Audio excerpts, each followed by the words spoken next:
S2 heart sound is another clue that you're dealing with severe stenosis. After that S1 mitral valve closure, S2 indicates the closure of the aortic valve.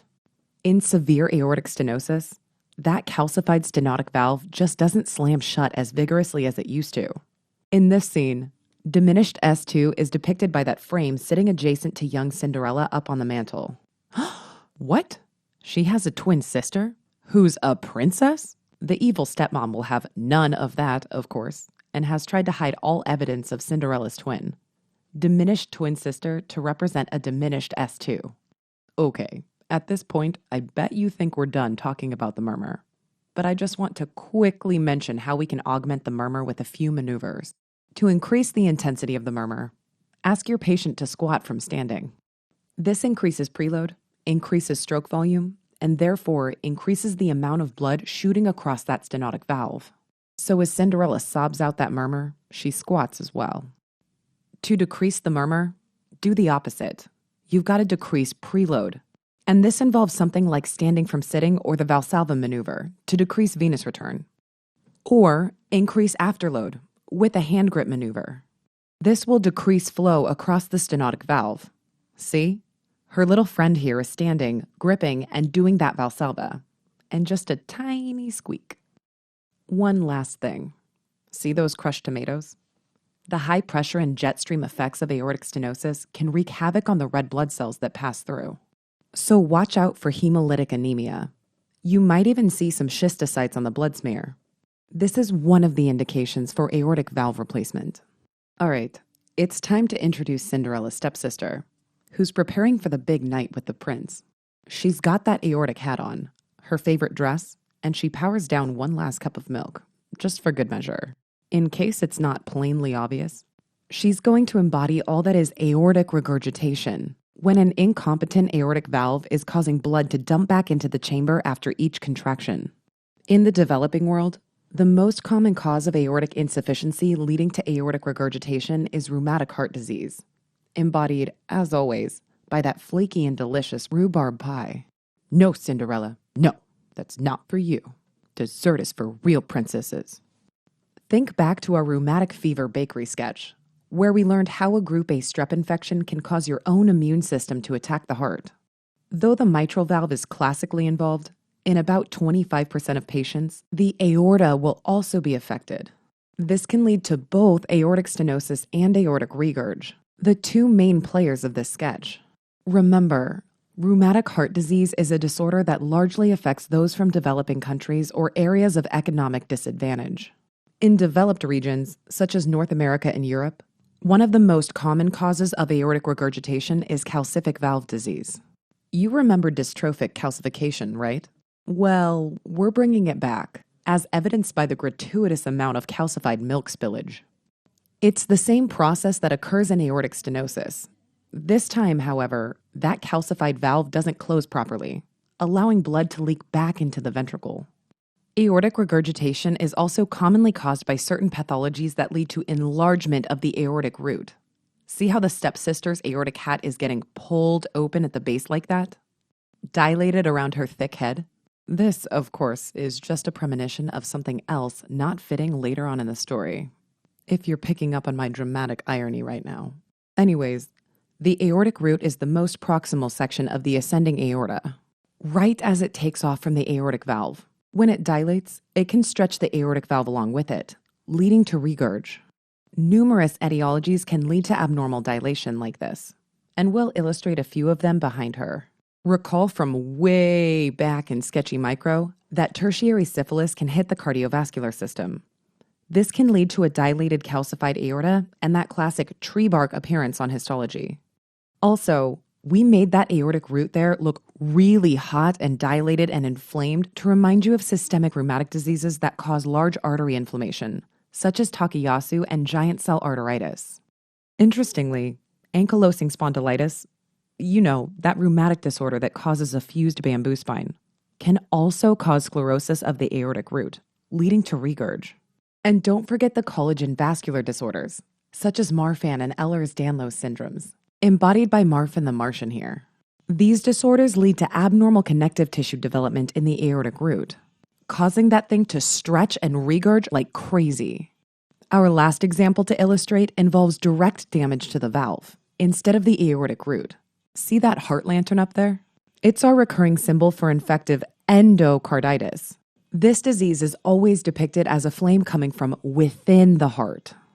We're causing direct inflammatory damage to the valve here. So let's turn up the heat, shall we? Infection-induced valvular damage leads to valvular insufficiency, especially at the mitral and aortic valves. In fact, heart failure due to valvular insufficiency is the #1 cause of death in patients with infective endocarditis. But the heart doesn't have to fail right away. As a matter of fact, in most patients, aortic regurgitation progresses in a slow and insidious manner, with symptoms showing up decades later.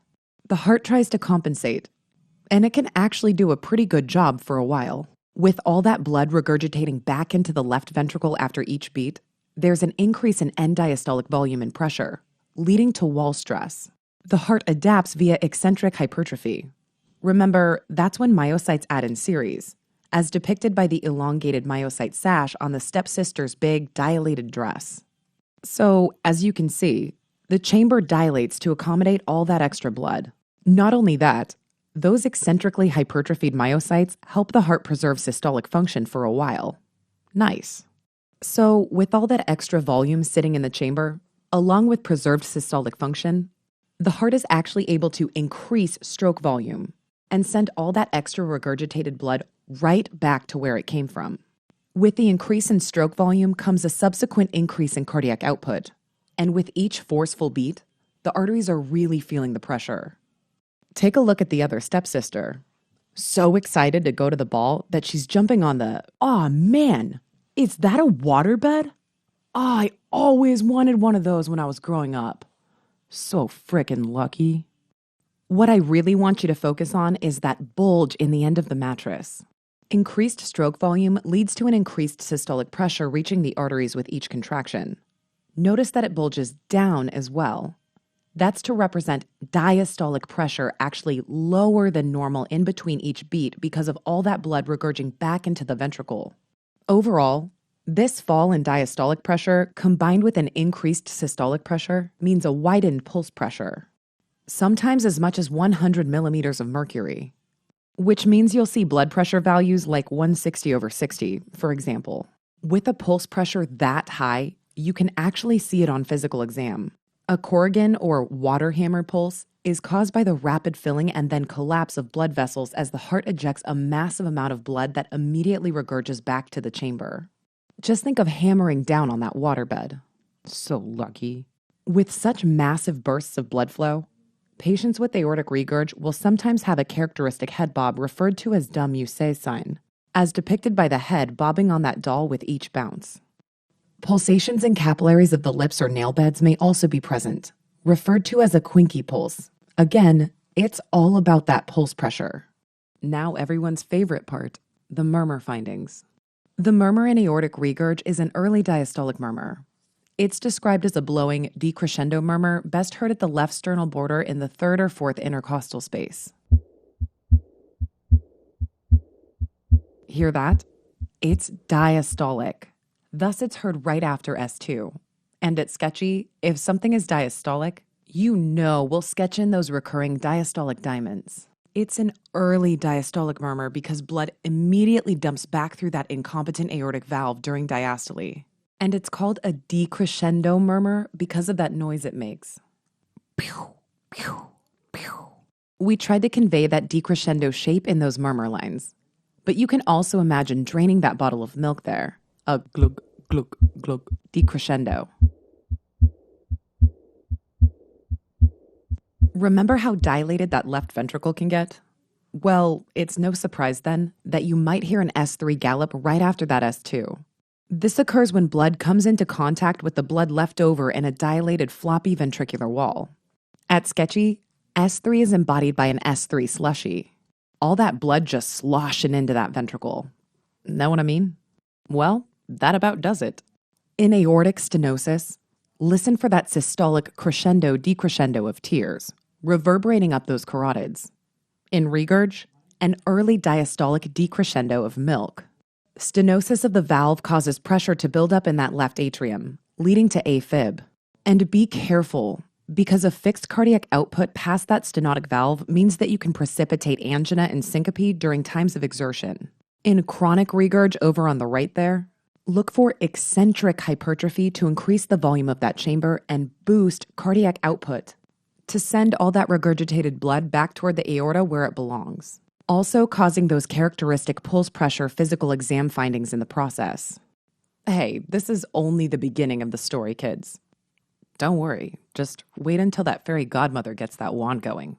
Then we'll see who's Parvis and TARDIS. You know what? Joke's on you. I've slept in a waterbed, and the lumbar support is crap. Enjoy.